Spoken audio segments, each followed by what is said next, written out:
I'm Roger, as you probably know. I'm doing a short video about a conflict I've found myself in with a group called Extinction Rebellion Global Support that is set up to supposedly support Extinction Rebellion groups around the world get organised. And yes, I'm in a conflict, but I'm not really wanting to talk about the conflict, but more like the implications of their actions and why this is really crucial for the health of social movements. And the health of social movements is vital for organising effective civil resistance, which everyone knows we need in 2021. So that's why I'm making this little video. And I want to start off with a quote that was the Declaration of Rebellion to the British government at the beginning of Extinction Rebellion in 2018. And it was a quote from John Locke, the British political philosopher, and it goes as follows. To love truth for truth's sake is the principal part of human perfection in this world and the seed plot for all other virtues. And the reason why this quote was at the beginning of the Declaration of Rebellion is it basically encapsulated the core moral values of Extinction Rebellion. The Extinction Rebellion is rooted in telling the truth and acting as if it's real. And telling the truth essentially means being open and honest with people about what you're doing and why you're doing it. It's all about the quality of communication. Okay, so I'm not going to talk that much about why we've got a conflict. You know, why basically what has happened is they've said I will never ever be allowed to be part of global support. And I'm not going to argue that that's necessarily a problem if some people have to be asked to leave organisations because of their behaviour and what have you. What I'm going to focus on in this short video is the way they've gone about it and say why that's important. So this is the way they've gone about it. First of all, out of the blue, with no communication, a public statement is put out about me, which is factually incorrect, saying that I will never be allowed to be involved in global support. And then I wrote to them a polite letter saying, well, could you please correct your factual errors? And it would be good to have a talk about it. And nothing has come back. And no one has signed the letter. I don't know who's involved. I don't know who to talk to.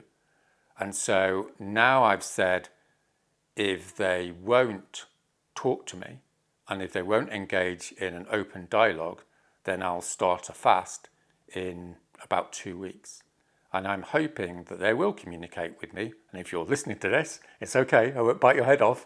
Just get on the phone, send me an email and we'll have a dialogue. Okay, so what I want to say about this is, just for the record, I'm not having this little campaign about global support because of me. I'm basically fine. I don't even want to be part of global support. So it's not about me. Let me emphasize that. This is not about me. It's about the way in which Extinction Rebellion is developing around the world and how I see it's diverging from its original ethos, which in some ways is fine. Who am I to say? I'm just a co-founder, and if Extinction Rebellion wants to grow in a particular direction, why not? However, the point I'm trying to make is that if a social movement is not open, if it doesn't have an ethos of respectful dialogue, then it becomes closed. And once a system becomes closed, once a group of activists stop talking to other people, then it becomes corrupt. Closedness produces corruption. That's happened over and over again. And again, so what, right? Social movements come and go. Well, the so what is that we're here in 2021. We're facing the most catastrophic threat to human survival in the history of our species. And we have this massive job to do. And all the literature and all the experience points to the reality that if you're not organised in an open, respectful way internally, you'll become ineffectual externally. You won't be able to build the mass mobilisation that is required for effective, high participation civil resistance. And the whole purpose of Extinction Rebellion is to effectively organise civil resistance against governments so that they enact the climate emergency measures we all want. So for me, like, this isn't just a little thing. It's like, this is a symptom of a degeneration in exile's culture. And what I'm asking people to do is to not assume this will go away. Because once this seeping ability to get rid of people without being accountable, that grows. And it's like a cancer. It destroys social movements. It destroys organisations. So what I want people to do is, not for me, but for the exile movement, is to email global support and respectfully ask them to enter into dialogue. That's all I'm asking. I'm not saying they reverse their decision, so that we can communicate about it.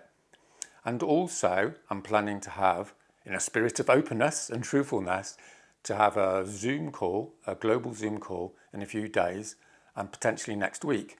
And there should be a link about that on this video, and you're very welcome to come along, and it will be an Ask Me Anything session, and I'll say my piece, and you might agree with me or not, and you can ask me questions and make your own mind up, which is what we set up Extinction Rebellion to do, right?